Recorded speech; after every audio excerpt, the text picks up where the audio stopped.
My name is Gail, and I cry diamonds. I would like to joke and say that with every tear I cry, I get richer, but alas, it only hurts. And the saddest thing is that, over time, I myself risk turning into stone. My rare disease did not manifest for a long time, and until 15 years old, I lived the life of an ordinary teenager, with the exception of my unusually clear blue eyes, very pale, thin skin, and excessively strong thirst. I calmly drank 4 liters of water a day. I was just like everyone else. But once, when Dad was driving me to school, we had an accident. There were no serious injuries, a couple of cuts on my father and a slight bruise to my head. But a week later, I woke up with a sharp pain in my right eye.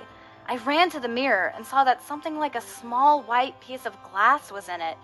With my mom's help, we took out a crystal with an irregular shape and sharp corners. The pain continued, and we extracted another 5 crystal tears. To our surprise, the ophthalmologist at the hospital, although very frightened, knew the reason for the nightmare that was happening to me. I had a series of tests and was diagnosed. I have a type of nephropathic cystinosis. Sounds creepy, right? This is an extremely rare genetic disease when hexagonal crystals form in the cells of the bone marrow, liver, spleen, lymphatic system, and even on the cornea of the eye. The chances of a person suffering from this disease are about 1 in 200,000, but I was lucky. The disease makes itself known from early childhood, but mine was almost asymptomatic. As it turned out, my fair skin and hair, pale blue eyes, and a constant need for water were the first signs of this rare ailment.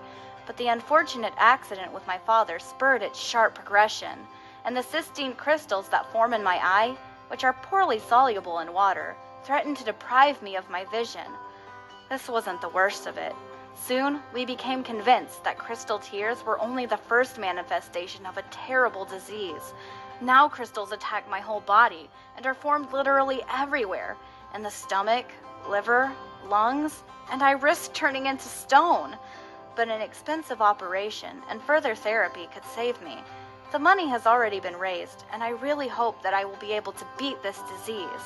And then, if I cry, it will be with joy that everything is in the past, and instead of pain, these tears will bring relief.